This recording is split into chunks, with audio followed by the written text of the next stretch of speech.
আসসালামু আলাইকুম ভিউয়ার্স। এইবার আমরা আপনাদের জন্য একটি কোরিয়ান থ্রিলার ড্রামা নিয়ে এসেছি, যেই ড্রামাটির নাম tell me what you saw. ড্রামাটিতে দেখানো হয়েছে সুইয়ং মেয়েটি ভয় পেয়ে বা নার্ভাস হলে যা কিছু দেখে সব কিছুই তার মাথার মধ্যে গেঁথে যায়। সে হুবহু সেগুলো বর্ণনা করতে পারে। তো সেই মেয়েটি ছোটোবেলায় তার মা হারায় এবং হারানোর পর থেকেই সে পণ করে কিভাবে মায়ের খুনিকে ধরবে, আর তারপরই সে কিন্তু একজন পুলিশ অফিসার হয়ে যায়। তার স্বপ্ন সে রিওতে যোগ দিবে, অর্থাৎ রিজনাল ইনভেস্টিগেটিং যে ইউনিট রয়েছে সেখানে। আর রিওর যে দক্ষ পুলিশ ইন্সপেক্টর তার ফিয়ন্সেকে মেরে ফেলে এক সাইকো কিলার। সিনিয়র অফিসার হিয়নজি আর সুইয়ং একত্রে সাইকো কিলারকে ধরার এক প্রচেষ্টায় নামে এবং সে রিওতে যোগও দিয়ে দেয়।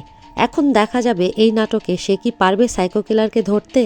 পুরো থ্রিল আর মাথা নষ্ট করা টুইস্টে ভরা নাটকটি দেখার জন্য অবশ্যই আমাদের চ্যানেলটিকে সাবস্ক্রাইব করে চ্যানেলের পাশে থাকুন, আর পাশে থাকা বেল আইকনটি প্রেস করে দিলে আমরা যখনই কোনো নতুন ভিডিও আপলোড দেবো আপনার কাছে নোটিফিকেশান পৌঁছে যাবে। এপিসোড শুরুর 13-এ দেখানো হয় হুয়ানদা তার অ্যাক্সিডেন্ট হওয়া জিপের মধ্যে থেকে বের হচ্ছে আহত অবস্থায়, এবং সেখানে সে দূরে দেখতে পায় সেই কিলারকে এবং তাকে পিস্তল তাক করে সেখানে ধপ করে পড়ে যায়, অর্থাৎ সেন্স হারিয়ে ফেলে।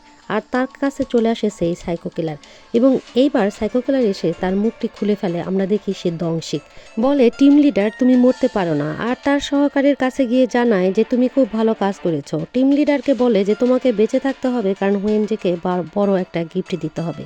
এরপর সিন রাত্রে শিফট হয়ে দেখানো হয় হুয়ানদাকে তার টিমের সবাই নিতে এসেছে, এবং দূর থেকেই সেখানে দেখছে সুপারিনটেন্ডেন্ট। সুইয়ং লাশটিকে ভালোভাবে পর্যবেক্ষণ করে গিয়ে, আর সেখানে চলে আসে পুরো ফরেন্সিক টিম ছবি তোলার জন্য। ওয়ান্দাকে যখন জিজ্ঞেস করে মানসু যে কী হয়েছিল, তখন সে মানসুকে জানায় যে সে আসলে তাকে নিয়ে যাচ্ছিল, কিন্তু হঠাৎ তার অ্যাক্সিডেন্ট হয় এবং তারপরে সে আর বলতে পারে না। এদিকে এসে সেখানে হুয়েনজে বলে যে তুমি কি আবারও তাদের সেই ট্র্যাপে পা দিয়েছ, কিন্তু সে হিয়নজেকে কোনো কিছুই বলে না। ওইদিকে ডমিনিকের লাশটিও ক্যারি করে নিয়ে যাওয়া হয়, অর্থাৎ দুটি লাশই ফরেন্সিক টিম এসে ছবি তুলে প্রাথমিক এভিডেন্সগুলো কালেক্ট করতে থাকে। হিয়নজেকে দেখানো হয় সে খেয়াল করছে যে ডমিনিকের কথা। ডমিনিক মোবাইলে তাকে কি বলেছিল?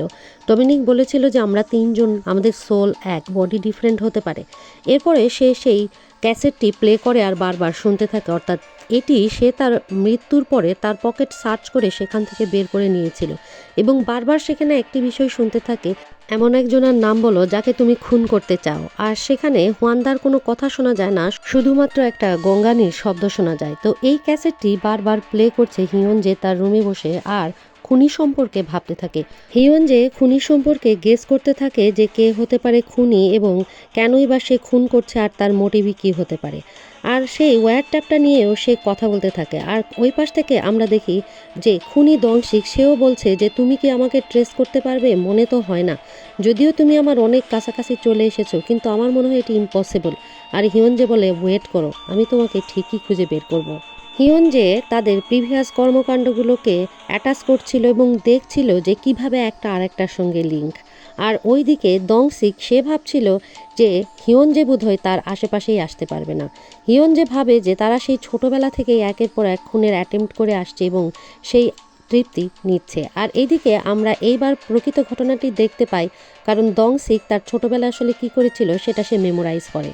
সেদিন অরফানেজে ভাত ডিস্ট্রিবিউশন করার সময় ড্যানিয়েল তাদের তিনজনকে ভাত যখন দিচ্ছিল এবং যখন সে ইউহানকে দিচ্ছিল, ইউহান সেই ভাতটি ফেলে দেয়, এবং সেখান থেকে না তুলতে চাইলে ড্যানিয়েল এসে আবারও তাকে তুলে দিলে সে আবারও ফেলে দিলে ড্যানিয়েল তাকে মারতে থাকে। এরপরে তিনজন ছাদে কাপড় শুকাতে দিলে সেখানে ড্যানিয়েল গিয়ে আবার তিনজনকে যখন মারতে থাকে, তখন তারা কোনো কথা বলে না, একদম ড্যানিয়েলের সামনে গিয়ে বসে পড়ে। ড্যানিয়েল ভাবে যে তারা নীল ডাউন হয়ে বোধহয় ক্ষমা চাইবে, কিন্তু তিনজনাই বসে পড়ে সেখান থেকে ড্যানিয়েলের পা ধরে ড্যানিয়েলকে ছাদ থেকে ফেলে দেয়। তো এই বিষয়টি দংসিক সেখানে বসে বসে মনে করে। দংসিক তার টিম মেম্বারদের মৃত্যুর কথা ভাবতে থাকে, আর তার কাছে থাকা তিনজনারই ছোটবেলার একটা ছবি থেকে কাটতে কাটতে দুইজনকে বাদ দিতে থাকে, আর বলে ছবি থেকে কেটে বাদ দিচ্ছি মানে তোমরা আলাদা হবার নয়, তোমরা আমার আত্মার সঙ্গে জড়িত। এখন আমি একাই আমার মিশনের বাকি কাজ সম্পন্ন করব, তোমরা কোনো চিন্তা করো না। সিন কাট করে হুয়ানদাকে দেখানো হয় সে একটি মেমোরিয়ালে গিয়ে দাঁড়িয়ে একটি মেয়ের স্মৃতি মনে করে, অর্থাৎ এটি সেই মেয়ে যে রাতে তাকে বন্দি করে নিয়ে গিয়েছিল সেই সাইকো কিলার, এবং সেই মেয়েটিকে খুন করেছিল তার চোখের সামনে। মেয়েটিকে মেরে ফেলা হয়েছিল 29 নভেম্বর। একমাত্র সেই মেয়েটির মৃত্যু সম্পর্কে জানত। কিন্তু তার মেমোরিয়ালে লেখা আছে 1 ডিসেম্বর। হুয়ান্দার কাছে এই স্মৃতিটা অনেক দুঃখজনক এবং ট্রমাটাইজিং ছিল। যখনই সেই স্মৃতির কথা এখনও তার মনে পড়ে সে ট্রমাটাইজ হয়ে যায় এবং ভাবতে থাকে যে একমাত্র আমিই জানি যে তুমি 29শে নভেম্বরে মারা গেছো। এরপরে আবারও সিন কাট করে দেখানো হয় হিয়নজেকে সে কমিশনারের সঙ্গে কথা বলছে।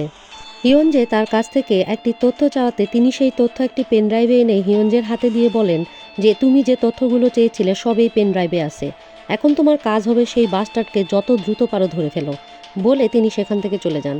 সিন কাট করে আবারও ফরেন্সিক ল্যাবে আমাদের এবার দেখানো হয়। সেখানে ফরেন্সিক ডক্টর উনি সবাইকে জানান যে দুজনের মৃত্যু একই সময়ে হয়েছে এবং সায়ানাইড পান করার কারণে হয়েছে। তখন সায়ানাইডের বোতলটি টিম লিডার হুয়ান্দা উঠিয়ে দেখে এবং টিম লিডার তখন জানায় যে আর কোনো কিছু পাওয়া গেছে কিনা, যেটা আমরা জানি না। তিনি বলে এখন পর্যন্ত আমরা তেমন কিছু তথ্য পাইনি আপনাদের জানানোর মতো। ওয়ান্দা তাদের দুজনকে দেখে ভাবে যে সেই রাতে তোমাদের দুজনের মধ্যে একজন সেখানে উপস্থিত ছিলে। টিম লিডার হুয়ান্দা বের হয়ে যেতে যেতে জিমিনকে জানায় যে এখন তুমি ডিটেকটিভের মতোই কাজ করো, যেটা আমি তোমাকে প্রিভিয়াসলি বলেছিলাম সেটা কি তোমার মনে আছে? তখন জিমিন জানায় যে তার মনে আছে। তখন টিম লিডার হুয়ান্দা বলে যে তাহলে তুমি এখন প্রেস্টের উপরে খেয়াল রাখো। এরপরে তাদের কথা শুনে ফেলে হিয়নজে এবং হিয়নজে চলে যায় ডক্টর হ্যানের কাছে। হিয়নজে ডক্টর হ্যানকে জানায় যে এই দুইজন যদি সেই 5 বছর আগের কিলার হয় এবং তার সাথে যদি আরও একজন থাকে, তাহলে আমার প্রশ্ন 5 বছর আগে ফরেন্সিক ডিপার্টমেন্ট যাকে সাইকো কিলার হিসেবে দাফন কাফন করে ফেললো সে আসলে কে? এরপরে সে সেই পেনড্রাইভ দেখিয়ে বলে 5 বছর আগে যারা হ্যান্ডক্রাফট পেয়েছিল তাদের লিস্ট এখানে রয়েছে এবং আমিও তার মধ্যে একজন। আর যে আমার হাত থেকে পালিয়ে গিয়েছিল তার কাছে সেই হ্যান্ডক্রাফটের চাবি ছিল। আর ফরেন্সিকের মধ্যেই কেউ জড়িত আছে যে তার বডিটি আসলে চেঞ্জ করে দিয়েছে অথবা অন্য কাউকে সাজিয়েছে সাইকো কিলার। আমরা 5 বছর আগের সেই ঘটনায় দেখতে পাই হিয়নজে যখন তাকে ধরে ফেলে তখন সে তাকে হ্যান্ডক্রাফট পরিয়ে সেখানে আটকে রাখে। হিয়নজে বলে এখানে পসিবিলিটিস দুটি, একটি হচ্ছে যে সাইকো কিলার নিজেই একজন পুলিশ অফিসার হতে পারে অথবা কোনো একজন পুলিশ অফিসারকে মেরে সে নিয়ে ফেলেছে সেই হ্যান্ডক্রাফট চাবি। তারপরে ডাক্তারের মনে পড়ে যে সে যখন হ্যান্ডক্রাফট পেয়েছিল তখন ডিটেকটিভ চই অর্থাৎ বর্তমান সুপারিনটেন্ডেন্ট সেটি তার কাছ থেকে নিয়ে বলেছিল চোখ মুখ বন্ধ রাখো, কাউকে কিছু বলবে না। এখন সে হিয়নজাকে সেটি জানায় যে ডিটেকটিভ চই সেটি নিয়েছিল এবং আমাকে মুখ বন্ধ রাখতে বলেছে, আর ওইখানে শুধুমাত্র তোমারই হাতের ছাপ পাওয়া গিয়েছিল আর কারো নয়। সিন কাট করে দংসিককে দেখানো হয় সে রিওতে যোগ দিয়েছে এবং সেখানে সে সবার ছবি দেখে আর হাসে। এরপরে সকালবেলা সে সবার টেবিল গুছিয়ে দিয়ে সেখানে ড্রিঙ্কস রেখে প্রত্যেকটা টেবিলের নিচেই একটা করে ওয়্যারটাপ লাগাতে থাকে।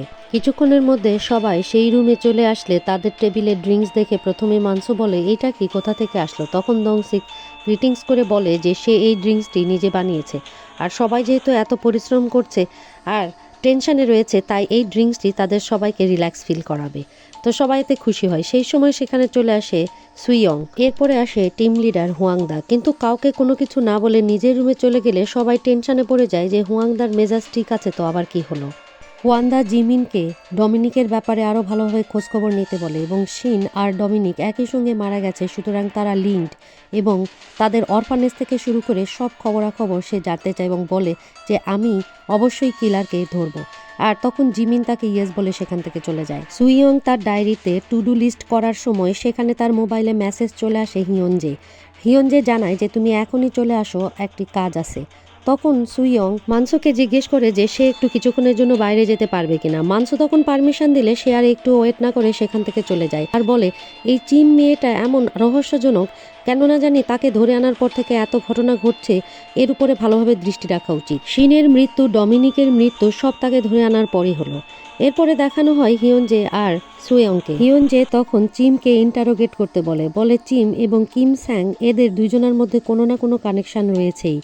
তখন সুইয়ং বলে যে সে কিভাবে এটি জানলো। হিয়নজে জানায় যে সে এটি এখনও সন্দেহ করছে, সেই জন্যই সুইয়ংকে যা করতে হবে চিমকে ইন্টারোগেট করতে হবে এবং সেই ইন্টারোগেশন যেন সে তাকে শোনায়।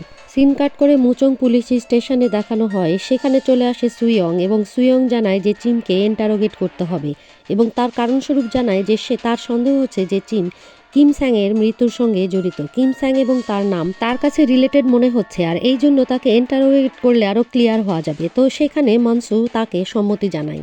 এরপর আমরা দেখি যে সুইয়ং এবং মানসু ইন্টারোগেশন রুমে চিমকে ইন্টারোগেট করছে আর সেখানে কানেক্টেড ছিল হিয়নজেও। আর তাকে প্রশ্ন করা হয় যে সে এই মার্ডারের কিছু জানে কিনা। প্রথমত সে কোনো কিছু বলতে না চাইলে তখন তাকে ডিরেক্টলি করে হিয়ন যে তুমি তাকে ছবিগুলো দেখাও। তখন সুইয়ং তাকে ছবিগুলো দেখাতে থাকে। টিম ছবিগুলো দেখে আর বলে আমি এদের কাউকেই খুন করিনি। এতে সুইয়ং বলে এতে কিন্তু তুমি ফেঁসে গেলে, আমরা তোমাকে খুন করার কোনো কথাই জিজ্ঞেস করিনি, সুতরাং এর সাথে কি সম্পর্ক তুমি বলো। তখন সে বলে জুসং আমাকে বলেছে যে খুনের কিছুক্ষণ আগেই সে একটা স্ট্রেঞ্জ সাউন্ড শুনেছে, কিন্তু সে সাউন্ড কি বা কোথা থেকে শুনেছে সেটা আমাকে বলেনি। আর চিফ ব্যাংয়ের ছবি দেখে সে ডিরেক্টলি বলে যে আমি কিন্তু চিফ ব্যাংকে মারি নাই। মানসু তখন সুইয়ংকে বলে যে আমরা তাহলে এখন জুসংকে ডিরেক্টলি ইন্টারোগেট করতে পারি, আর তাকে ইন্টারোগেট করলেই মনে হয় সব কিছু জানা যাবে। এখানে সম্মতি দেয় হিয়নজিও। সে তখন সুইয়ংকে বলে যে তাহলে তাড়াতাড়ি তোমরা তাকে ইন্টারোগেট করো। এরপরে আমাদের জুসুর রুমে দেখানো হয়, সেখানে গিয়ে মানসু বলে তাড়াতাড়ি সব কিছু বলে দাও যা জানো, সেদিনের সেই হত্যার দিনে কি ধরনের স্ট্রেঞ্জ সাউন্ড ছিল।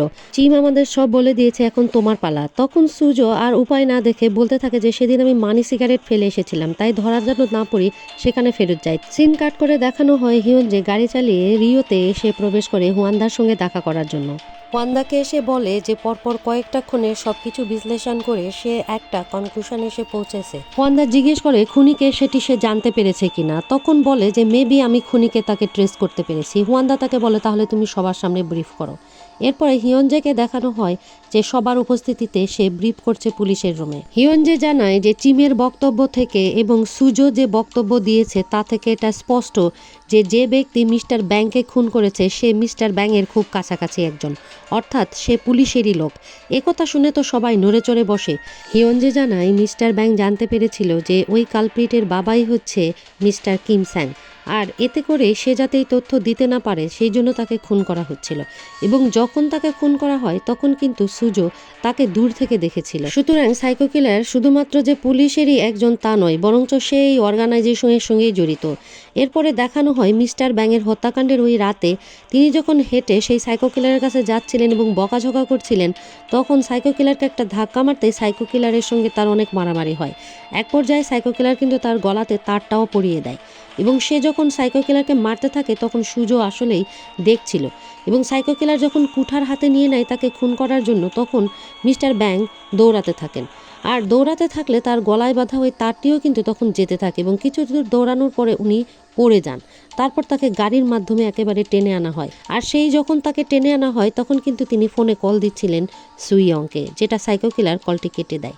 তারপর সেখানে ডমিনিক এসে হাজির হয় এবং হিয়নজে বলে যে সুজো কিন্তু দুজনকেই দেখেছে, অর্থাৎ সেই ডমিনিক আর যে সাইকো কিলার অর্থাৎ কিম ইয়োহান দুজনকেই। হিয়নজে আরও জানায় যে কিম স্যাংয়ের যে ইনভেস্টিগেশন মিস্টার ব্যাং অর্থাৎ চিফ ইন্সপেক্টর করছিলেন সেটি খুবই গোপনীয় একটা ইনভেস্টিগেশন ছিল এবং ওইটি উনি পার্সোনালি করেছিলেন, যার কারণে ওনার কাছে থাকা কেউ না হলে এই সম্পর্কে জানার কথা না।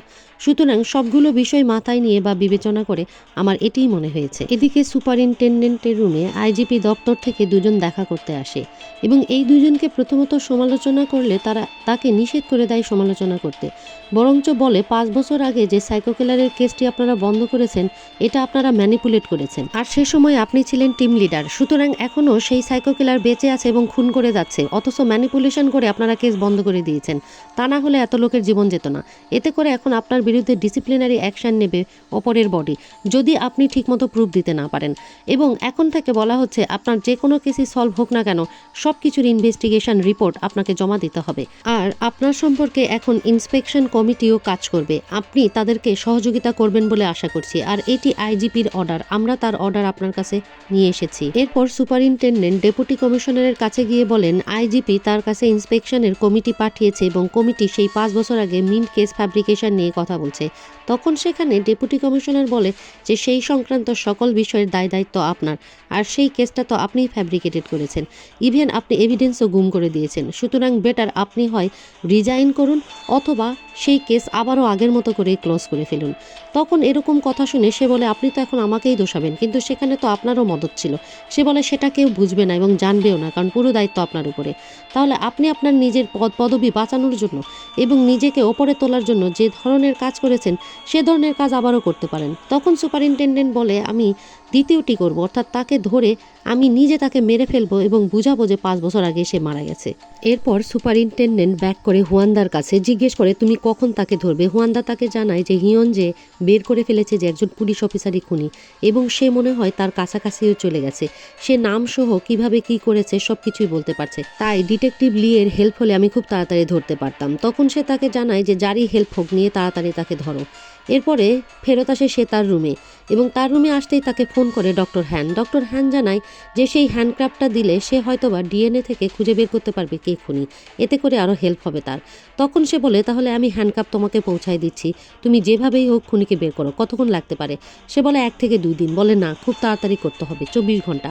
এরপর সে তার লকার খুলে সেই হ্যান্ডক্রাফটটি বের করে এবং ভাবে সেই হ্যান্ডক্রাফটটি সেখানেই ঝুলছিল যেখানে হিয়ন যে তাকে বেঁধে রেখেছিল, অর্থাৎ সেইখানে পৌঁছানোর পর হ্যান্ডক্রাফটটি সে সেখান থেকে খুলে নিয়ে চলে আসে। সিন কাট করে সুইয়ংকে দেখানো হয় সে যখন করিডোর দিয়ে যাচ্ছে তখন তাকে পিছন থেকে দংশিক ডাক দিয়ে বলে আচ্ছা এই অফিসের সবাই এত কমপ্লেক্স কেন, আর এই জন্যই মনে হয় তোমাকে সারাদিন প্রত্যেকটা কেস নিয়ে অনেক ব্যস্ত থাকতে হয়, তুমি কারোর সঙ্গে কথা বলতে পারো না, কিন্তু তোমরা কেন কিম স্যাং গিলকে নিয়ে এত টানা হেচড়া করছো। তখন এবার সুইয়ং জানায় যে কিম স্যাং গিল আসলে সেই লোক যে 20 বছর আগে তার মাকে গাড়ি চাপা দিয়ে মেরে ফেলেছে এবং গাড়ি নিয়ে পালিয়ে গেছে। এটা শুনে দংশিক খুবই অবাক হয়, বলে তুমি আমাকে কেন বলনি। তখন সে বলে তোমার কেন আগ্রহ হচ্ছে তাকে নিয়ে জানার, আমি তো বুঝতে পারছি না। দংশিক একটু ঢং করেই বলে যে আমিও তো চাইতাম তোমার মাকে যে খুন করেছে সে ধরা পড়ুক, আমরা দুজন মিলেই তাকে ধরি, তাই আমি ভেবেছি যে যখন তুমি তার কথা জানতে পারবে আমাকে অবশ্যই জানাবে, কিন্তু আমাকেও জানাওনি। তখন সুয়ং বলে আসলে হয়েছে কি, আমি আমার মায়ের এই খুনের কথা কাউকেই বলতে চাই না, বললে আমার চোখে পানি চলে আসে, আর আমি আমার মায়ের জন্য কিছুই করতে পারিনি। লাইফে যদি তুমি কাউকে হারাও তার জন্য কিছু না করতে পারো খুব কষ্ট লাগে, আমার মনে হয় সেটা তুমিও নিশ্চয়ই জানো, ঠিক না দংশিক, বলে সেখান থেকে চলে যায়। সিন কাট করে সুপারিনটেন্ডেন্ট আর ডক্টর হ্যানকে দেখানো হয় তিনি দিয়ে দেন তার হাতে সেই হ্যান্ডক্রাফটটি। ডক্টর হ্যান বলেন এখান থেকে আমি ডিএনএ বের করতে সক্ষম হব, আমাকে 2 দিন সময় দিন। কিন্তু বলে না, 2 দিন নয়, 24 ঘন্টার মধ্যে প্লিজ, এবং আমাকে সেটা প্রথম জানাবে, বলে চলে যায়। এদিকে ডিটেকটিভ লি হুয়ানদাকে একটি লিস্ট দিয়ে বলে এই লিস্টের সবাই আসলে পুলিশ ইন্সপেক্টর যারা 5 বছর আগে সেই সময় ক্ষমতায় ছিল এবং দায়িত্বে ছিল, আর তাদের কাছে হ্যান্ডক্রাফটও ছিল। তখন হুয়ানদা তাকে জানায় যে আরও ভালো হয় দেখো যে কে ছুটিতে ছিল এবং একটা জিনিস মাথায় রেখে করবা, 29শে নভেম্বর কোন পুলিশ অফিসার ছুটিতে ছিল সেটা সহ যারা তাদেরকে সাসপেক্টের প্রথমে রাখবে। এদিকে সুপারিনটেন্ডেন্টকে হুয়ানদা সব কিছু জানায় আর সুপারিনটেন্ডেন্টও ফোন করে ডক্টর হ্যানের কাছে জানতে চায় যে আপডেট কি হলো ডিএনএ টেস্টের, আর এই সব কথাবার্তাগুলোই বসে বসে সেইখান থেকে ওয়্যারটাপে শুনে নিচ্ছিল সাইকো কিলার। এরপর হুয়ানদা সেই 60 পুলিশ ইন্সপেক্টরের লিস্ট নিয়ে সে হাজির করে সুপারিনটেন্ডেন্টের কাছে আর বলে যে এই 60 পিপলের কাছে সেই সময় হ্যান্ডক্রাফট দেওয়া হয়েছিল, আমরা সবার উপরে গবেষণা করার পরে এদেরকেই সাসপেক্ট মনে করছি। হিয়নজে সম্পর্কে জানতে চাইলে হুয়ানদা জানায় যে আপনি তো জানেন যে হিয়নজে নিজে নিজেই কাজ করতে পছন্দ করে এবং সে মনে হয় নিজে নিজে ইনভেস্টিগেশন করে অনেক দূর এগিয়ে গেছে, আমি তার যাবতীয় খবর সম্পর্কে এখন বলতে পারছি না। সুপারিনটেন্ডেন্টের মনে পড়ে যে হুয়ানদা তাকে বলেছিল যে তারও মিশন সেই কিলারকে ধরার। এখন সুপারিনটেন্ডেন্ট বলে আপনারও মিশন আমারও মিশন, আমাদের দুইজনের মিশন একই, আপনি যদি সেই সাইকো কিলারকে ধরতে পারেন তাহলে আপনার ডিসিশন, আপনি তাকে নিয়ে যা কিছু করতে পারেন, এখানে আমি কোনো কিছু নাক গলাবো না। হুয়ানদা চলে গেলে আমরা শুনি সুপারিনটেন্ডেন্ট ফোনে আরেকজনকে আসতে বলে এবং গোপনে দেখা করতে বলে যে আপনাকে আমি একটা কাজ দিব, সেটা গোপনেই আমার জন্য করে দিতে হবে, এবং আর কেউই নয়, দ্বিতীয় টিম অর্থাৎ টিম লিডার 2A কে তিনি ফোন করেছেন। এরপরে বেসমেন্টে আমরা দেখি সুপারিনটেন্ডেন্ট টিম 2 এর লিডারের সঙ্গে গাড়ির মধ্যে বসে সেই ফাইলটি 60 জনের দিয়ে বলে এদের সবার আমার ডিএনএ টেস্ট করা দরকার, সুতরাং আমার হেয়ার স্যাম্পল লাগবে। এরপরে আবারও দংশিককে দেখানো হয় সে আসলে দুজনের কথাই শুনছিল, সুপারিনটেন্ডেন্ট এবং হুয়ানদা, এবং ভাবছিল যে হুয়ানদাও তাকে ধরতে চাচ্ছে, সুপারিনটেন্ডেন্টও ধরতে চাচ্ছে, তাহলে তারা হেয়ার স্যাম্পল ম্যাচ করতে চাচ্ছে পুলিশ ইন্সপেক্টরের সাথে, কিন্তু কেন? আর 24 ঘন্টার মধ্যে কিই বা জানাতে চায় সুপারিনটেন্ডেন্টকে, আমার সেটা জানতেই হবে, এই জিনিসটা তো আমি বুঝতে পারছি না। সুতরাং সে ভাবতে থাকে সেটা কি হতে পারে। আর হুয়ানদার বিষয়টা তো সে স্পষ্ট জানতে পারছে যে 29 অর্থাৎ যেদিন সে কিডন্যাপ হয়েছিল সেদিন কারা অনুপস্থিত ছিল সেটা সে জানতে চায়। এদিকে টিম 2 এর লিডার তার সঙ্গে আরেকজনকে নিয়ে সেই সকল পুলিশ স্টেশনে পুলিশদের হেয়ার স্যাম্পল কালেক্ট করে বেড়াচ্ছিল আর তাদেরকে ফলো করছিল ডিটেকটিভ লি, কারণ ডিটেকটিভ লিকে গত রাত্রেই হুয়ান্দা বলেছে যে সুপারিনটেন্ডেন্টের অ্যাক্টিভিটির উপর নজর রাখতে। এদিকে টিম 2 লিডার চলে যায় সেই ডংসিক আর সুয়ং এর আগের পুলিশ স্টেশনে হেয়ার স্যাম্পল কালেক্ট করে। তারা যখন চলে যায় চিফের, তখন সেখানে ডংসিক দূরে দাঁড়িয়ে দেখে এবং তারপর ফোন দেয় চিফকে, বলে চিফ আমি অনেক ব্যস্ত হয়ে গেছি, এই জন্য আপনার খবর নিতে পারছি না, আপনি কেমন আছেন? চিফ তখন বলে তুমি নিশ্চয়ই জানো যে মুচং থেকে একদল লোক এসেছিল, আমার হেয়ার স্যাম্পল নিয়ে গেছে, কি জন্য বলো তো? সে বলে ও হ্যাঁ, হেয়ার স্যাম্পল একটা আনসলভ কেস রিজলভ করার জন্য মনে হয়। তো বলে যে আপনি দিয়েছেন? তো বলে হ্যাঁ দিয়েছি, কিন্তু বুঝলাম না কেন। এরপরে ফোন রেখে ডংসিক বুঝতে পারে যে আসলে কি হতে পারে। আর লি ফেরত এসে স্টেশনে জানায় যে সুপারিনটেন্ডেন্ট হেয়ার স্যাম্পল কালেক্ট করে বেড়াচ্ছে এই সকল 60 জনার এবং ডিএনএ টেস্ট করার জন্য। তখন হুয়ান্দা ভাবে ডিএনএ টেস্ট করে কি হবে, এবং তারপরে হুয়ান্দা চিন্তা করে যে ও আচ্ছা বুঝতে পেরেছি, তার কাছে যে হ্যান্ডক্রাফটটা রয়েছে সেই হ্যান্ডক্রাফটের ডিএনএ আর এই 60 জনের ডিএনএ সে ম্যাচ করে কিলারকে খুঁজে বের করবে। তাহলে ডিটেকটিভ চই এখন কোথায়? সে তখন জানায় সুপারিনটেন্ডেন্ট চই আজকে মুচং পুলিশ একাডেমিতে যে ডিনার আছে সেই ডিনারে যাওয়ার কথা রাত্রে। তখন হুয়ান্দার এক মুহূর্ত অপেক্ষা না করে সেইখানে রওনা দেয়। পুলিশ একাডেমিতে চিফ কমিশনারকে দেখানো হয় হিয়ঞ্জের সঙ্গে কথা বলে জানাচ্ছেন যে আজকে ডিনারে সুপারিনটেন্ডেন্ট এবং ডেপুটি কমিশনার থাকবে। হিয়ঞ্জে বলে আমি কেসের কাছাকাছি। আর সিওংকে দেখানো হয় সে তার টু ডু লিস্টে লিখে রাখছে যে এই দুইজনার খুনি কে হতে পারে, অর্থাৎ পুলিশ অফিসার। তারপর ভাবতে থাকে হিয়ঞ্জের সেই ব্রিফ নিয়ে। হিয়ঞ্জের যে বৈশিষ্ট্য সে জানে, হিয়ঞ্জে কোনো রকম কোনো তথ্য কাউকে শেয়ার করে না, সে একা একাই কাজ আগাতে পছন্দ করে।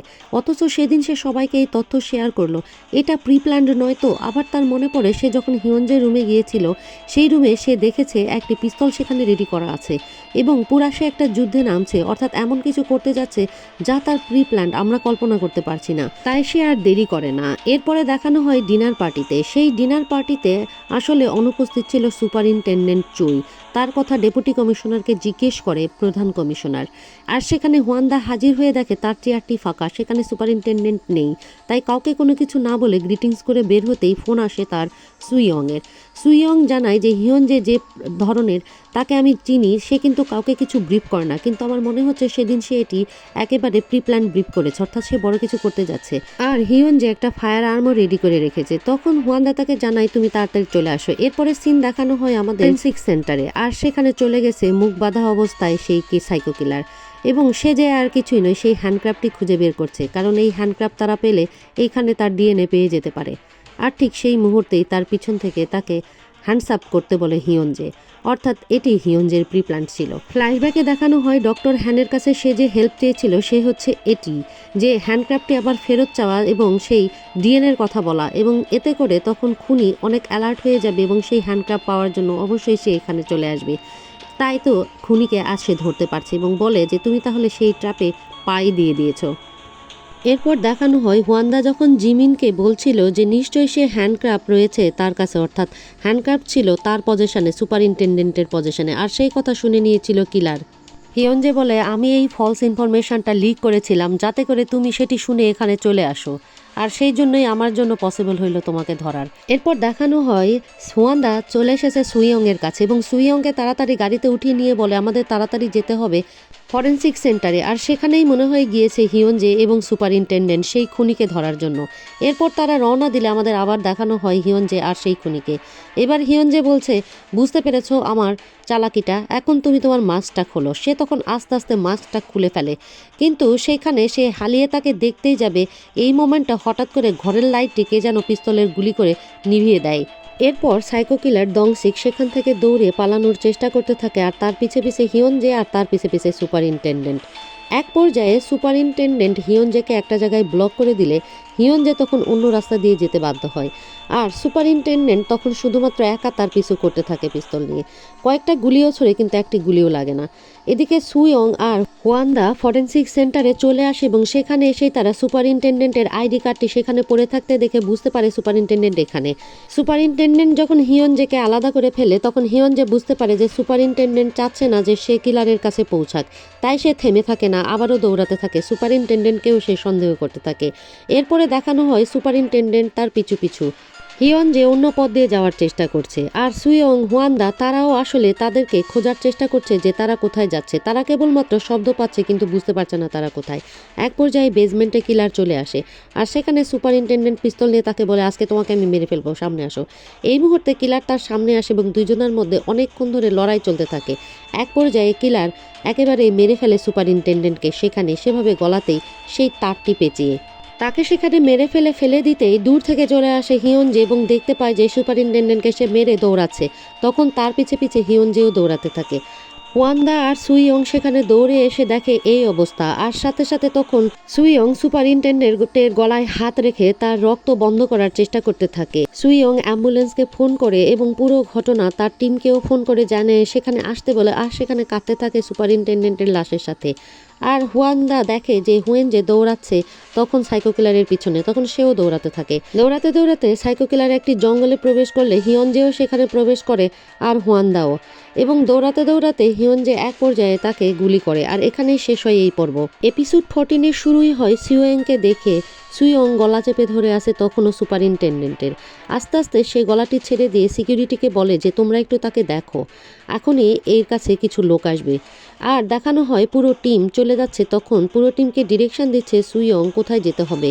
হুয়ানদাও তাদেরকে ডিরেকশন দিচ্ছে, আর সেও তখন সুইয়ং জঙ্গলের মধ্যে প্রবেশ করে, অর্থাৎ সবাই মিলে জঙ্গলে। আর এদিকে ওই টিম পুরো আর একটা টিমকে খবর দিয়ে আসতে বলে। হঠাৎ করে হুয়ানদা এসে পড়ে মানসুদের গাড়ির সামনে, আর তখন সবাই মিলে খুঁজতে থাকে সেই সাইকো কিলারকে সেখান থেকে। আর অন্য আরেকটি পুলিশের টিমও এসে হাজির হয় সেই বনের মধ্যে। সবাই যখন দৌড়াচ্ছিল সেই সময়ে হিয়নজে যখন দেখছে সাইকো কিলার পালিয়ে যেতে থাকছে, তখন সে একটি গুলি চালায়, আর এটি লাগে সাইকো কিলারের কাঁধে। সাইকো কিলার সাথে সাথে সেখানে পড়ে গেলেও আবার উঠে দৌড়াতে থাকে, আর সবাই গুলির শব্দে তখন একেবারে চমকিয়ে ওঠে। সুইয়ং যখন সবার কাছে চলে আসে, পুরো টিমের কাছে, তখন পুরো টিমকে জানায় যে সুপারিনটেন্ডেন্টকে মেরে ফেলেছে অলরেডি সেই সাইকো কিলার। আর সাইকো কিলার গুলি লাগার পরও সেখান থেকে উঠে দাঁড়িয়ে তারপর দৌড়িয়ে পালিয়ে যেতে সমর্থ হয়। আর হুয়ানদা এসে হুয়েনজেকে জিজ্ঞেস করলে হিয়নজে জানায় যে সে পালিয়ে গেছে, আমি তাকে ধরতে পারিনি। হুয়ানদা তখন সেখানে খুবই আশাহত হয়ে যায়। এরপরে সিন কাট করে দেখানো হয় ফরেনসিক এসে ছবি তুলছে সুপারিনটেন্ডেন্টের বডির, আর সব সহকর্মীরা সেখানে কান্নাজড়িত চোখে দাঁড়িয়ে আছে, এবং ডিটেকটিভ লি সেখানে খুবই জোরে জোরে কাঁদতে থাকে যখন তার লাশটি বেঁধে নিয়ে যাওয়া হয় সেই দৃশ্য দেখে। হুয়ানদা তড়িঘড়ি করে ভিডিও ফুটেজ দেখার জন্য সিসিটিভি ক্যামেরা নিয়ন্ত্রণ কক্ষে গিয়ে সেই রাতে সিসিটিভি ক্যামেরার ভিডিও ফুটেজ দেখতে চায়। সেইখানকার কর্মী তাকে জানায় যে ম্যাডাম, তার মুখ স্পষ্ট দেখা যাচ্ছে না। তারপরও হুয়ানদা দেখতে চাইলে সে তখন ভিডিওটি প্লে করে, এবং সেইখানে সেই রাতের ভিডিওতে সে দেখতে পায় যে পিস্তল তাক করে সে দাঁড়িয়ে আছে, আর তার মুখের মাস্ক খুলতে বললে সে মাস্কটি খোলে। তার মানে হিয়নজে তার মুখটি দেখেছে। এবার হিয়নজিকে সেই ডলটি নিয়ে ডলের সাথে কথা বলতে দেখা যায়, আর সাইকো কিলার সেই গুলি লেগেছে সেই জায়গায় নিজেই ট্রিটমেন্ট করছে। এবার ফরেনসিক ডক্টর হ্যান তিনি তার লাশ পর্যবেক্ষণ করে জানান যে ঠিক আগের মার্ডারগুলোর মতো একইভাবে মারা হয়েছে, এবং সেই একইভাবে তার গলায় কাটার দৃশ্য রয়েছে। ডক্টর হ্যান জানান এটি সেই 5 বছর আগের সিরিয়াল কিলারের স্টাইল, অর্থাৎ সেই এই খুন করেছে। এতে করে অবাক হয়ে যায়, তার মানে সিরিয়াল কিলার এখনও জীবিত। মানসু আর তখন সুয়ং চলে যায় সিসিটিভি ক্যামেরার ফুটেজ নেওয়ার জন্য। তারা যেয়ে বলে, আমরা গত রাত্রে যে হোমিসাইড হয়েছে সেই সিসিটিভি ফুটেজটি চাই। লোকটি জানায় হাই র্যাঙ্কিং একজন মহিলা সেটি নিয়ে গেছে, আপনাদেরকে দিতে পারবো না, তার জন্য এটি রেডি। মানসু জানতে চাইলে উনি জানায় তিনি শুধু বলেছেন যে তিনি মুচংয়ের হাই র্যাঙ্কিং অফিসিয়াল। এরপরে হুয়ানদাকে দেখানো হয় সে সেইটি নিয়ে গেছে এবং ভাবছে যে হিয়নজে, তুমি নিশ্চয়ই তার মুখ দেখেছো, কিন্তু তারপরও তুমি কেন কথাটি গোপন রেখেছো, একবারও আমাকে জানাওনি কে সেই সাইকো কিলার। এরপরে তার কাছে একটি প্যাকেট আসলে সে সেই প্যাকেটকে খুলে ফেলে, এবং প্যাকেট খুলে একটি ক্যাসেট পেয়ে সেই ক্যাসেটে সে তার সেই ভয়েসটি শুনতে পায় আর সাইকো কিলারের, এবং তারপর সেটিকে বাড়ি মেরে ভাঙতে থাকে আর পাগলের মতো করতে থাকে। ওয়ান্দা তখন ডেপুটি কমিশনারের কাছে এসে সব কিছু খুলে বলে, বিশেষ করে ডিটেকটিভ চোয়ের কথা এবং চোয়ের মৃত্যুর কথা। এটি শুনে তিনি খুবই দুঃখিত হন, এবং ওয়ান্দা জানান যে এই খুন, অর্থাৎ 5 বছর আগে যে কিলার খুন করে চলেছে, তাকে যদি আমরা ধরতে পারি তাহলে এই মিশন কমপ্লিট। সুপারিনটেন্ডেন্টও যেটি চেয়েছিলেন, আর তিনি যে কারণে চেয়েছিলেন আমিও সেই কারণেই চাই, কারণ এখন যদি আমি তাকে সবার আগে ধরি এবং খুন করে ফেলি তাহলেই আমাদের সম্মান বাঁচবে, অর্থাৎ এই পুরো পুলিশ ডিপার্টমেন্টের, যা আপনিও জানেন। আমি এখন সবার আগে সেই সাইকো কিলারকে ধরবো এবং তাকে মেরে ফেলবো, যাতে আমাদের পুলিশ ডিপার্টমেন্টের সম্মানটাকে বাঁচাতে পারি। এটি শুনে খুবই খুশি হয় কমিশনার। ডেপুটি কমিশনার বলে, এটা যদি তুমি পারো ওয়ান্দা, তাহলে তুমি সুপারিনটেন্ডেন্টের অফিসে মুভ করে যাবে, অর্থাৎ তুমি প্রমোটেড হয়ে যাবে। পর সিন কাট করে আবারও অফিসে দেখানো হয় মানসু সবাইকে তড়িঘড়ি করে সেই ভিডিওটি ফুটেজটি দেখতে বলছে A to Z। আর সেই সময় সেখানে হুয়ান্দা প্রবেশ করলে মানসুর সাথে সাথে হুয়ান্দা রুমে প্রবেশ করে আর হুয়ান্দাকে বলে যে এখনও কি সেই ভিডিও ফুটেজটি দেখা হয়েছে, আমি তো কিছুই জানলাম না। হুয়ান্দা তখন মানসুকে বলে যে মানসু, তুমি কিন্তু আমার সাবঅর্ডিনেট, তুমি আমাকে রিপোর্ট করবে, আমি তোমাকে নয়। একথা শোনার পরে মানসু শুধু হুয়ান্দাকে এটুকুই বলে, হুয়ান্দা, গত রাত্রে আমি তোমার চোখ দুটি দেখেছি, তুমি তো কাউকে না কাউকে খুন করতে চাও, কি জন্য বলো তো, কি হয়েছে তোমার? কিন্তু হুয়ান্দা আর কোনো কথা না বলে সেখান থেকে চলে যায়। হুয়ান্দার বিহেভিয়ারের এই পরিবর্তন সবাই খেয়াল করে। আর হুয়ান্দা যখন চলে যাচ্ছিল তখন করিডোরে পিছু পিছু সুইয়ং যে বলে যে হিয়নজের সঙ্গে সে কোনো যোগাযোগই করতে পারছে না, এখন সে কি করবে। তখন তার সঙ্গেও রাগারাগি করে হুয়ান্দা, বলে তুমি তো একজন ডিটেকটিভ, নিজের মতো করে কাজ করা শেখো, আর কতদিন এরকম আরেকজনের আন্ডারে কাজ করবে, বলে তার উপর রাগ ঝেড়ে সেখান থেকে চলে যায়। দংসিককে দেখানো হয় সে তো খুবই খোশ মেজাজে করিডোর দিয়ে যখন পাস করে ঠিক সেই সময় দেখে অপর প্রান্ত থেকে আসছে হিয়নজে। হিয়নজেকে ক্রস করে চলেই যাবে সেই মুহূর্তে হিয়নজে তাকে কল করে কিম ইয়োহান, আর সে তখন দাঁড়িয়ে যায়, বলে আমি জানতাম তুমি এই অর্গানাইজেশনেই আছো, কারণ এর থেকে সিকিউর জায়গা আর তোমার হতে পারে না। সে তখন হাসতে থাকে আর বলতে থাকে তুমি ঠিকই ধরেছ, সেই 5 বছর আগে থেকে আজ পর্যন্ত পুলিশরাই আমাকে প্রোটেক্ট করে যাচ্ছে, আর এটিই আমার জন্য সবচাইতে নিরাপদ জায়গা। এরপরে কিম ইয়োহান বলে তুমি আমাকে খুঁজে পেয়েছো এবং বুঝতে পেরেছো আমি এখানে কেন, কিন্তু আমার বিশ্বাস এখানে তুমি আমাকে গ্রেপ্তার করতে পারবে না। আর তুমি আমাকে গ্রেপ্তার করতে চাও কি জন্য? পুলিশের কোনো অথরিটেটিভ বলে, নাকি পুলিশের দায়িত্ব পালন করার জন্য? আমার তো মনে হয় না। নাকি হান ইসুজুকে কে খুন করেছে সেই খুনিকে ধরার জন্য? শুধুমাত্র একটি পার্সোনাল রিভেঞ্জ, ঠিক না? সুতরাং তুমি কি জানতে চাও না যে যদি কেউ আমাকে খুন করতে না বলতো আমি তাহলেও কি করতাম? হিয়নজে বলে তুমি অনেক টকেটিভ হয়েছো, আমার মনে হয় আমি শুধু একটা জিনিসেই ভয় পাচ্ছি, আমার আগে না তোমাকে কেউ ধরে ফেলে এবং গ্রেপ্তার করে। দংসিক বলে নাকি এই ভয়ে আছো যে তোমার আগে অন্য কেউ আমাকে গ্রেপ্তারের ক্রেডিট নিয়ে নেয়, আর সেটি বলে হেসে সেখান থেকে চলে যায়। হিয়নজে যখন আগাতে থাকে তখন করিডোরের সেই দিক থেকে চলে আসে হুয়ান্দা, এসে হিয়নজেকে বলে হিয়নজে, তোমাকে আমি সুপারিনটেন্ডেন্টের হত্যার সাসপেক্ট হিসেবে গ্রেপ্তার করছি, বলে তার হাতে হ্যান্ডক্রাফ পরাতে থাকে। আর সেই দৃশ্য দেখতে থাকে সাইকো কিলার দংসিক, আর তখন সেখানে সুইয়ংও চলে আসে আর এই দৃশ্য দেখে খুবই অবাক হয়ে যায়। এদিকে প্রেস ব্রিফিংয়ে হুয়ান্দা জানায় যে তারা মোটামুটি অনেক কাজ এগিয়েছে এবং একজন সাসপেক্টকেও গ্রেপ্তার করেছে, কিন্তু এখন পর্যন্ত তারা নাম প্রকাশ করতে পারবে না। প্রেস ব্রিফিংয়ে এই কথা বলে সে যখন ওখান থেকে চলে যায় সবাই সেই প্রেস ব্রিফিংয়ে উপস্থিত থেকে সেটি শুনে আর হুয়ান্দার বিহেভে অবাক হয়ে যায়। এরপর সাংবাদিকরা যখন 5 বছর আগে সাইকো কিলারকে নিয়ে জিজ্ঞেস করে তখন হুয়ান্দা বলে যে সেই সাইকো কিলারকে ধরা হবে খুব শীঘ্রই, তবে যতদূর মনে হচ্ছে সাইকো কিলার বেঁচে নেই, এটা একটি মিথ্যা প্রপাগান্ডা করা হচ্ছে, তারপরও আমরা খতিয়ে দেখব। এরপর সাংবাদিক যখন তাদের ফেব্রিকেটেড কেস এবং 5 বছর আগে কেস কেন ক্লোজ করা হয়েছিল এগুলো নিয়ে প্রশ্ন করলে হুয়ান্দা সেই সকল প্রশ্নের জবাব এড়িয়ে সেখান থেকে চলে যায়। এদিকে হুয়ান্দাকে সবাই বোঝাতে চায় যে হুয়ান্দা ভুল করেছে, হিয়নজের কোনো দোষই নেই, আর মানসু কিছু বলতে চাইলে সে সবার সাথে রাগারাগি করে। আর তখন চলে আসে সুইয়ং একেবারে হুয়ান্দার কাছে, বলে যে কিভাবে আপনি এটা বিশ্বাস করতে পারলেন, আপনি তো হিয়নজেকে ভালোভাবেই চিনেন, আপনি তো জানেন কে এই খুনগুলো করছে, কেন তারপরও গ্রেপ্তার করলেন তাকে? তখন হুয়ান্দা তাকে বলে যে তুমি তোমার নিজের কাজ নিয়ে ব্যস্ত থাকো, আর এটা আমার দায়িত্বে এখন আছে, আমি এই সকল জবাব দেওয়ার জন্য রেডি নই। আর সুইয়ংয়ের করা ওই প্রশ্নগুলোকে কোনো পাত্তা না দিয়ে হুয়ান্দা তখন সেখান থেকে বের হয়ে চলে যায়। মানসু থেসাং তারা তো হুয়ান্দার এই পরিবর্তনে খুবই অবাক, আর সুইয়ং বলে এখানে নিশ্চয়ই কোনো কিছু হচ্ছে যেটা আমরা জানি না। মানসু বলে হুয়ান্দাও চাচ্ছে না যে আমরা জানি, সে একা একাই কোনো বিষয় ডিল করছে এবং নিজের সাথে যুদ্ধ করছে, আমি তাকে চিনি, সেই শুরু থেকেই তার সঙ্গে কাজ করেছি।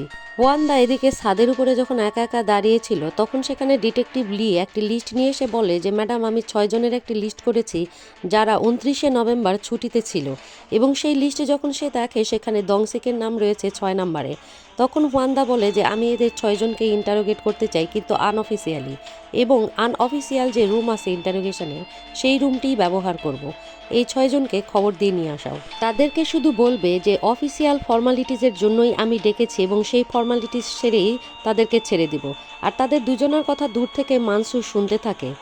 এরপরে হুয়ান্দা চলে আসে হিয়নজেকে ইন্টারোগেট করার জন্য এবং প্রথমেই জিজ্ঞেস করে সুপারিনটেন্ডেন্টের খুনের ব্যাপারে তুমি কি জানো, কেন তুমি তাকে খুন করেছো? হিয়নজে এই কথার জবাব না দিয়ে শুরুতেই বলে যে সুপারিনটেন্ডেন্ট যখনই আমি ওই বাস্টার্ডকে গ্রেপ্তার করতে গিয়েছি আমার কাজে বাধা দিয়েছে, কেন দিয়েছে, কী জন্য দিয়েছে সেটি এখন বুঝতে পারছি। সে ডেলিভারিটলি এটা করেছে, কারণ সেদিন সে ফোন করে আর কিছুই না, সুদাংয়ের কাছ থেকে একটি বডি চেয়েছিল, আর সুদাং তাকে বডি ম্যানেজ করে দেওয়ার পরে সুপারিনটেনডেন্ট সেই বডি দিয়ে পুরো কেসটি ক্লোজ করে ফেলেছে।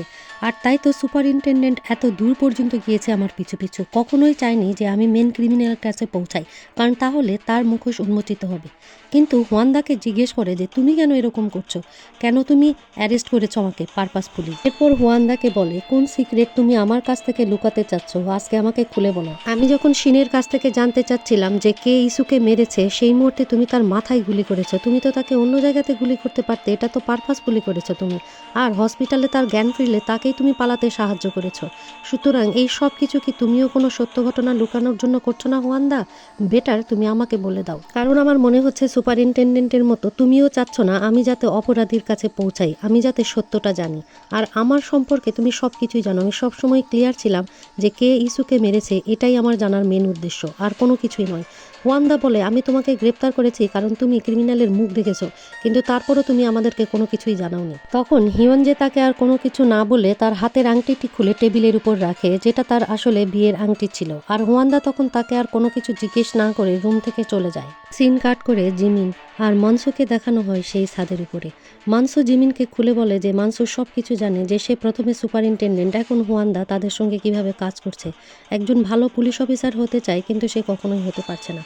তখন মানসু তাকে জানায় ভালো পুলিশ অফিসারের বৈশিষ্ট্যই হচ্ছে যখন আমরা কোনো টিম ওয়ার্ক করবো তখন সেটা টিমেই করা উচিত। এরকম একা একা কোনো কালপ্রিটকে ধরা যায় না, কারণ এই কালপ্রিট কিন্তু সহজ কিছু নয়। তখন সে তাকে প্রস্তাব দেয় যে চলো আমরা একসঙ্গে কাজ করি, একসঙ্গেই কালপ্রিটকে ধরি, আর এটাই কিন্তু ভালো পুলিশ অফিসারের টিম স্পিরিট। জিমিন তখন খুব আগ্রহ সহকারে তার কথা শুনে এবং এখানেই সিনটি কাট করা হয়। এরপর দংসিককে দেখানো হয় পুলিশ স্টেশনে কেউ না থাকার কারণে সে একটি কম্পিউটারে বসে কোনো তথ্য দেখছিল, আর সেই সময় সেখানে সুয়ং আসলে সে তাড়াতাড়ি বন্ধ করে দিয়ে বলে সুয়ং কী অবস্থা, তুমি কি করে বেড়াচ্ছ, কি ঘটনা হয়েছে আমাকে খুলে বলো তো, তোমাকে এরকম লাগছে কেন? সুয়ং বলে আমার তোমার হেল্প দরকার, আমি ডিটেকটিভ হিয়নজের সঙ্গে দেখা করতে চাই, কিন্তু টিম লিডার ওয়ান্দা পাহারা বসিয়েছে এবং কাউকে যেতে দিচ্ছে না, সুতরাং তুমি আমাকে হেল্প করো প্লিজ। সে বলে তোমার কেন এখানে যেতে হবে? সুয়ং জানায় কাউকে না কাউকে তো ডিটেকটিভ হিয়নজেকে বিশ্বাস করতে হবে, আর আমি তাকে বিশ্বাস করতে চাই। তখন তারা আর সেখানে ওয়েট না করে তাড়াতাড়ি সেখান থেকে চলে যায়।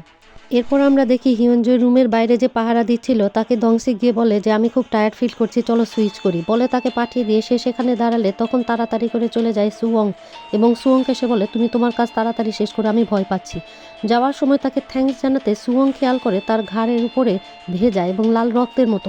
সে দাঁড়িয়ে গেলে তাকে বলে তাড়াতাড়ি যাও, সে তখন তাকে থ্যাংক ইউ দিয়ে আবারও তাড়াতাড়ি চলে যায় হিয়নজের সঙ্গে কথা বলার জন্য।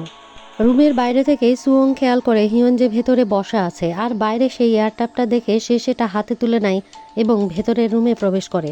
সুয়ং বলে ডিটেকটিভ আমি আপনাকে বিশ্বাস করি, এবং আমি এটা বিশ্বাস করি না যে আপনি সুপারিনটেনডেন্টকে খুন করেছেন। হিয়নজে জানায় যে সে সত্যি তাকে খুন করেনি, কিন্তু তাকে ওয়ান্দা আটকিয়ে রেখেছে, যেমন যেমন কিম থেসিক নিজেকে আটকিয়ে রেখেছিল তার ছেলেকে বিদেশে পাঠানোর জন্য। নিশ্চয়ই ওয়ান্দাও আমাকে আটকিয়ে রেখেছে, তার এমন কোনো উদ্দেশ্য আছে সেটা সম্পন্ন করার জন্য। সুতরাং আমি বাইরে বের হব না, কোয়াইটলি এখানেই বসে থাকবো, তুমি আমার হয়ে কাজ করবে, আর টিম লিডার যতক্ষণ পর্যন্ত না তার গোল বা অবজেক্টিভ পূরণ করেছে। সিওং তখন তার দিকে সেই এয়ারপোর্টটি বাড়িয়ে দিয়ে বলে আসলে আমি বুঝতে পারছি না টিম লিডারের কী এমন অবজেক্টিভ বা গোল হতে পারে যা আমরা কেউই জানলাম না। হিয়নজে বলে সেটিই বের করতে হবে।